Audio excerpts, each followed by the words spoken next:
The morning began like any other, gentle, ordinary, almost comforting. I woke before dawn, as I always did, and prepared my tea while the house still slept. Steam curled into the air, and the faint sound of birds outside the window filled the silence. I remember thinking how lucky I was. My son, Arjun, had married a good girl, Ria, who had quickly become part of our family. We shared morning chats, recipes, and laughter over little things. For a widow like me, that bond meant everything. But that morning, something felt off. A chill in the air, a heaviness I couldn't name. The calm shattered with a loud bang as the front door slammed open. Ria stood there, her eyes blazing. Her hands shook, and her breathing was harsh. "Where are the house keys?" she demanded. I blinked, confused. "Keys? What's wrong, Beta?" She stepped closer. "Don't act innocent, Shantima. You know what you've done." Her voice was filled with rage I couldn't understand. I opened my mouth to speak, but before I could, she slapped me, hard across the face. The world froze. The sound of the slap echoed in my ears, my teacup falling and shattering on the floor. My cheek burned, but not as much as my heart. "Ria," Arjun's voice thundered as he ran downstairs. "What are you doing?" She turned to him, tears mixing with anger. "Ask your mother what she's hiding." And just like that, my peaceful morning turned into something dark and unknown, a storm that would soon drown us all. The house went silent after that slap. So silent it hurt. Ria stormed upstairs, slamming the bedroom door. Arjun stood frozen in the living room, torn between confusion and anger. "Ma," he whispered, his voice shaking. "What happened?" I could only stare at him. My hand still rested on my burning cheek. "I don't know, Beta," I said softly. "I truly don't know." He looked at me for a long moment, then sighed, rubbing his forehead. "Ria's been acting strange all week. Maybe something's bothering her." Bothering her? She'd just slapped her mother-in-law and accused me of something I didn't even understand. But instead of anger, I felt fear. What had I done wrong? That night, I sat in the dark living room, replaying the moment over and over. The look in Ria's eyes wasn't just anger. It was pain, betrayal. Later, I heard Arjun trying to talk to her in their room. "Ria, you can't treat Ma like that," he said. Her voice cracked. "You don't know what she's done, Arjun. You don't know." I pressed my ear to the wall. Done what? I was desperate to understand. But when I heard Arjun say, "Then tell me," there was only silence. No answer, just muffled sobs. And in that silence, a seed of doubt began to grow inside me. Something terrible had taken root in our home, and I didn't yet know if it was a misunderstanding or a secret I'd been blind to. The next morning, I found shards of glass glittering on the floor. It was our family photo, the one from Arjun and Ria's wedding. The frame was shattered, the smiles inside cracked by a jagged line right through the middle. I bent down to pick up the pieces carefully, my heart aching. That photo had been my favorite memory. Arjun in his cream sherwani, Ria glowing in red, her eyes filled with joy.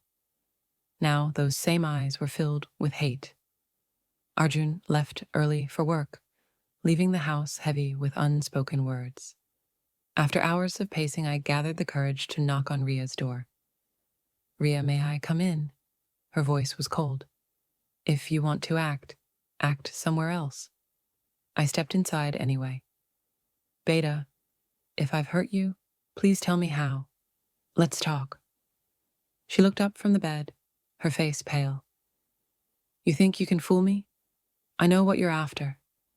Her words hit like stones. "What am I after, Ria?" She stood abruptly, This house. You want it all under your name. You're manipulating Arjun.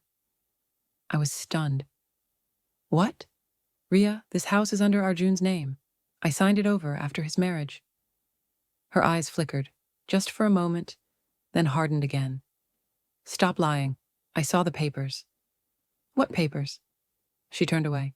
Forget it. You'll never admit it. I left the room shaking, confusion gnawing at me. Papers. What could she have seen? Somewhere, someone was feeding her poison, and I feared that whoever it was wanted to destroy my family. A few days later, I went to the market to clear my mind. As I picked tomatoes, I noticed two women whispering nearby. They glanced at me, then quickly looked away. Poor Arjun's mother, one said softly. Heard she stole from her own daughter-in-law. My hands froze midair. The world seemed to tilt. When I turned to face them, they avoided my gaze, pretending to look at the vegetables. My heart pounded painfully. Stole? Me? I walked home trembling. Every step felt heavier than the last.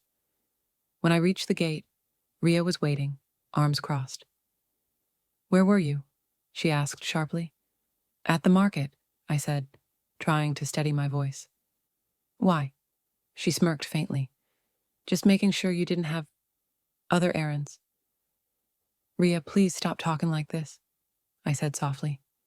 You're scaring me. She took a step closer. You should be scared.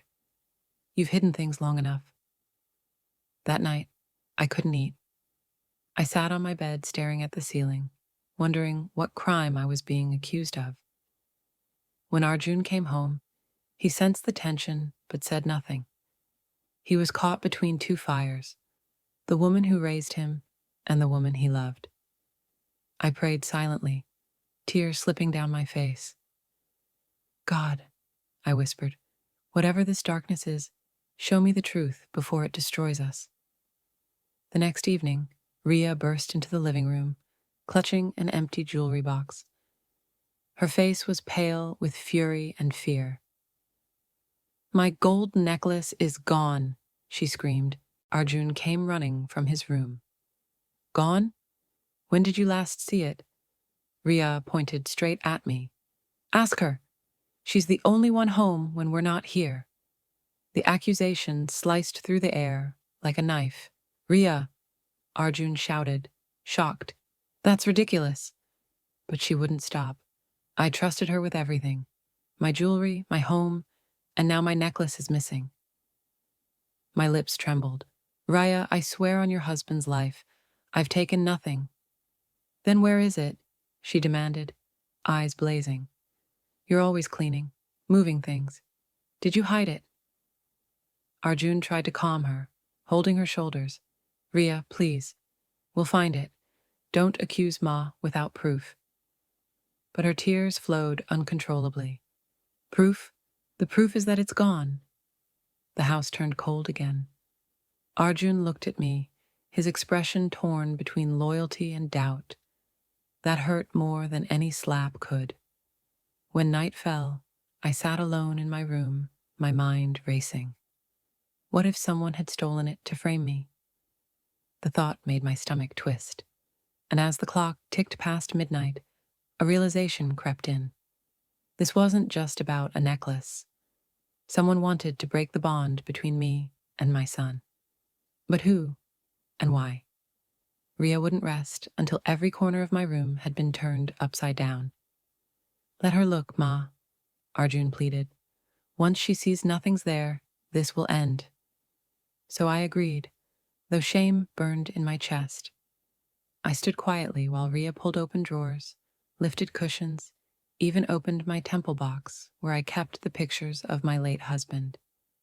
Finally, her hand froze beneath a folded shawl, a glint of gold. My heart stopped. She held it up, trembling, the missing necklace. My knees nearly gave way. I don't understand, I stammered. Ria's voice cracked with triumph and pain. How could you? Arjun looked from me to the necklace, disbelief clouding his face. Ma, say something. I swear on your father's soul, I didn't put it there. But the truth didn't matter. The proof lay glittering in her palm. Ria burst into tears, clutching the necklace to her chest. You wanted me gone from this house, didn't you? Arjun turned away, unable to meet my eyes. That night, I sat on the veranda, the sky heavy with rain. Lightning flashed, and I whispered to the dark, if I'm being tested, give me strength, not anger. Something told me the storm had only begun. The next morning, Arjun avoided my gaze. The kitchen felt emptier than ever. He spoke quietly over his coffee. Ria's hurt, Ma. Maybe you should apologize, just to calm things. Apologize for what? I asked, my voice trembling. He sighed. Even if you didn't mean to, maybe you took it by mistake. Those words shattered me. My own son thought I was capable of theft. I turned away, blinking back tears. When trust breaks, Beta, even the truth sounds like a lie. He said, nothing. Only the ticking clock answered. Later, when he left for work, I saw him squeeze Raya's hand at the door. She leaned on him like a frightened child, and jealousy, not the petty kind, but the aching jealousy of a mother losing her place, twisted inside me. By evening, relatives began calling. Word had spread that I'd been caught stealing. No one asked for my side. That night, I wrote in my diary, when people decide you're guilty, silence becomes your only defense. But silence also hides the real culprit, and somewhere, someone was smiling in the shadows. A week passed. I stopped stepping out, except to buy milk. One morning, our neighbor, Mrs. Menon, called me over the fence. Shanti, is everything all right? You look pale. I forced a smile. Just tired. She hesitated, then whispered, be careful of the new maid. She worked at my cousin's place before, and things went missing there too. The words struck me like lightning. Our maid, Sunita, had joined only a month earlier. Sweet, soft-spoken, always hovering near Ria. Could it be? That evening, I watched her quietly. Sunita moved around the living room, dusting shelves, her eyes darting toward Ria's jewelry cupboard more than once. When she noticed me watching, she smiled nervously and left the room. My pulse quickened. If she had planted the necklace in my room, why? Who told her to? I decided to set a small trap, not out of revenge, but to find the truth. Sometimes God doesn't send miracles, He sends moments. I just had to be ready for mine. The next morning, I placed one of my gold bangles on the bedside table, deliberately visible, and left the door slightly ajar. Then I pretended to go to the terrace. From the corner of the stairwell, I watched Sunita enter my room. She looked around, then quickly slipped the bangle into her apron pocket. My breath caught. I stepped inside. Looking for something, Sunita? She froze, face draining of color. No, Maji, I was just cleaning. Cleaning pockets, I asked quietly. She fell to her knees, trembling. Please forgive me, Maji. They made me do it. Who? I demanded. Tears spilled down her cheeks. Madam Ria's cousin, Vikram sir. He said if I didn't plant the necklace in your room, he'd get me fired. He wanted Ria to hate you so she'd convince Arjun to sell the house. The room spun around me. Sell the house? Before I could speak, footsteps echoed. Ria stood at the doorway, stunned. Sunita, she whispered. What are you saying? The maid bowed her head. It's the truth, madam. For a long moment, Ria said nothing. Then she looked at me, her face pale with guilt. Ma, I don't know what to say. The storm had finally cracked open, but not yet cleared. That night the house was heavy with silence. Sunita had left after confessing everything, and Ria hadn't come out of her room. I sat in the kitchen, the same spot where peace once lived when Arjun came home. One look at my face, and he knew something had changed. "Ma, what happened?" I handed him the folded note Sunita had left before leaving. In it, she had written every detail: Vikram's threats, the fake theft, how he'd planned to use Ria's anger to force a property sale. Arjun read it twice, his hands shaking. "I don't believe this. Vikram? He's family." I nodded sadly. Sometimes the knife comes from the hands closest to us. He looked up at me, tears in his eyes. "And I doubted you." Ria entered then, her eyes swollen. "I'm sorry, Ma. I let my fears blind me. Vikram showed me fake papers, told me you wanted to throw me out. I believed him." Her voice broke. "Please forgive me. For the slap. For everything." I placed my hand gently on her head. "The heart heals faster than pride, Beta. Let's start there." For the first time in weeks, Arjun hugged us both. But deep inside, I knew this was only the beginning. Forgiveness was one thing. Trust was another. And sometimes, rebuilding a family takes more courage than surviving its collapse. The next morning, Arjun called Vikram over.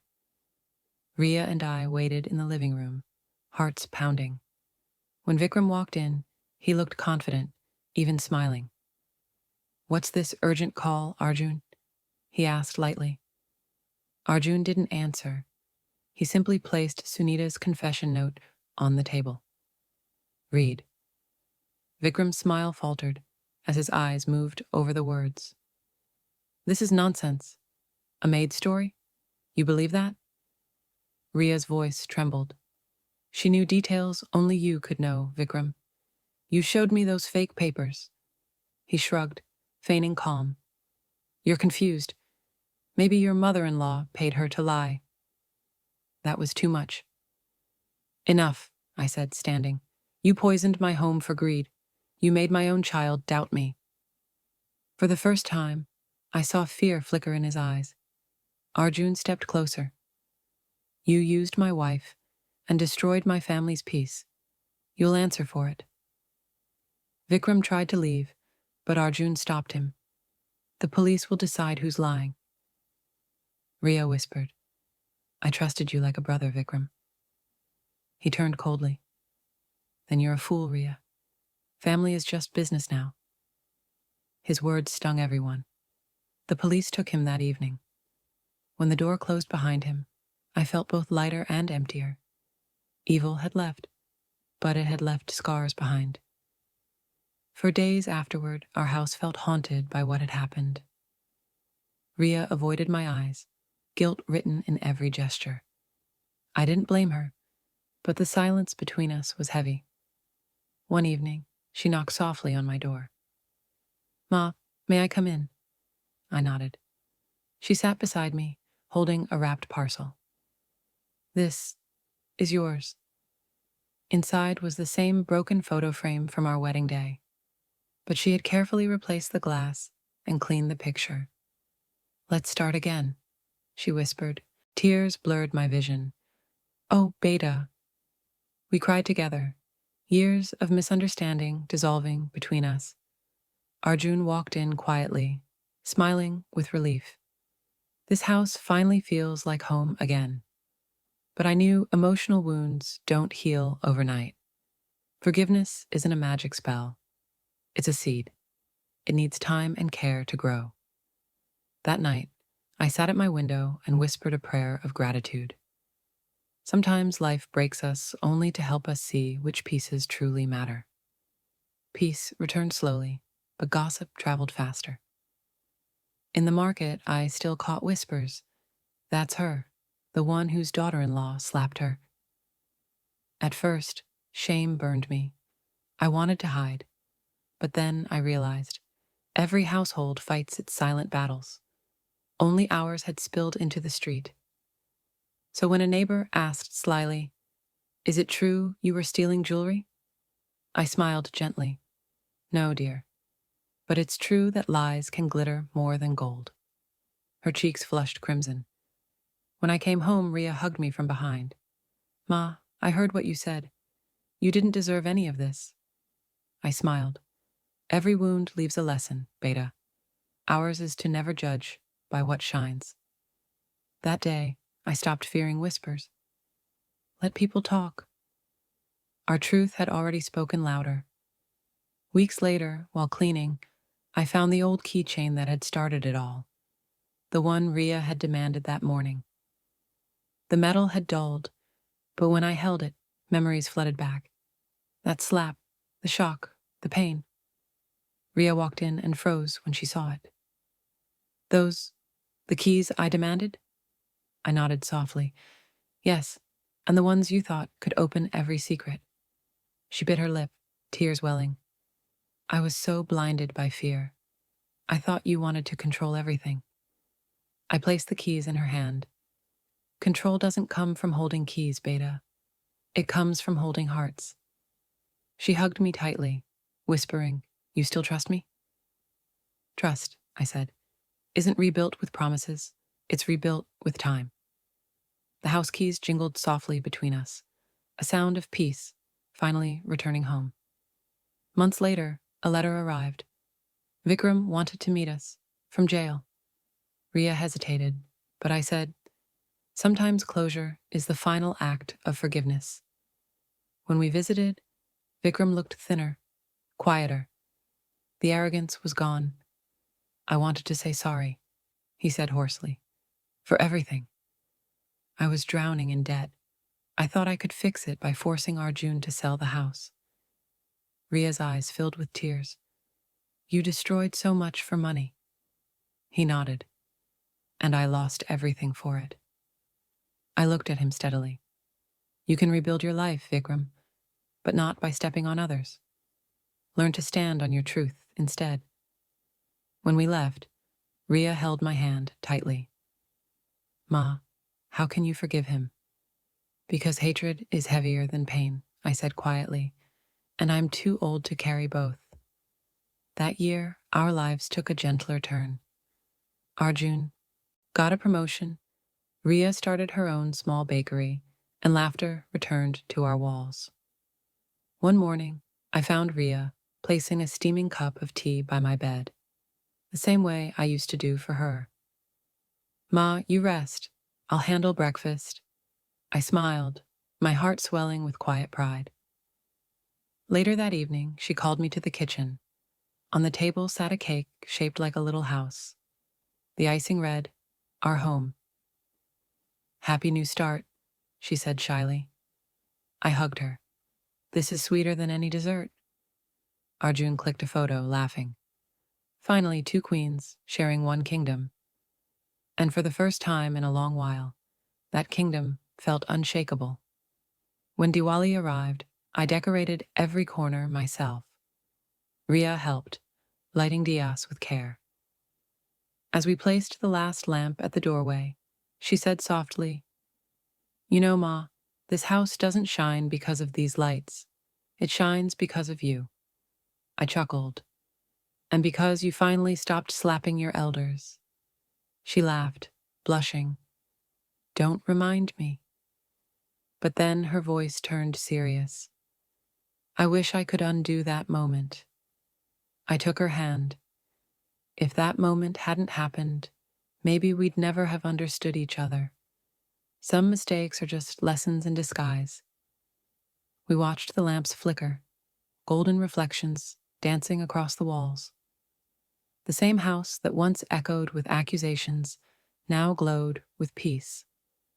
I realized forgiveness doesn't just heal people, it heals homes. A few months later, a local journalist visited to write a piece on families that overcame conflict. At first, I hesitated. Why reopen wounds?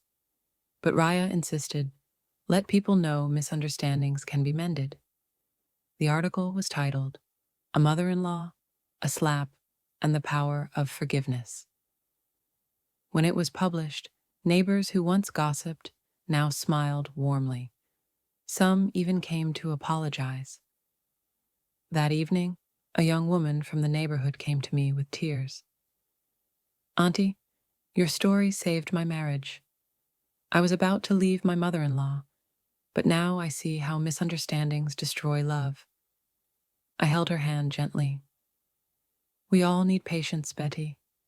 Anger ends what love can still mend." That day, I realized our pain hadn't been wasted. It had become someone else's healing. On my birthday, Arjun and Ria called me to the living room, eyes sparkling. "Close your eyes, Ma," Arjun said. When I opened them, a small golden keychain lay in my palm, engraved with the words, "For the woman who kept our home unlocked with love." My throat tightened. "This time," Ria whispered, "it's not about the house. It's about the heart that held it together." Tears spilled before I could stop them. "You've already given me everything," I said. Arjun smiled. "You gave us more: patience, forgiveness, and the courage to start again." We hugged, laughter mingling with tears. The same house that had once echoed with anger now rang with warmth. I looked up at the photo on the wall, our family smiling again, and whispered to my late husband, "You'd be proud of us today." Time moved gently after that. The pain faded, leaving lessons behind like sunlight after rain. Sometimes I still touch that first slap on my cheek, not to remember the hurt, but the strength it awakened in me. I learned that love doesn't mean silence, and forgiveness doesn't mean forgetting. It means choosing peace over pride. Now, whenever young couples visit for advice, I tell them, every house has two keys, one made of metal and one made of trust. Lose either, and the doors won't open. Ria always smiles when I say that. "Ma, you're turning into a philosopher." "Maybe," I laugh. "But at least this philosopher gets her tea made by her favorite daughter-in-law." And as I sip that tea, I realize the real home isn't built with bricks or keys. It's built with understanding, forgiveness, and love strong enough to survive even a slap.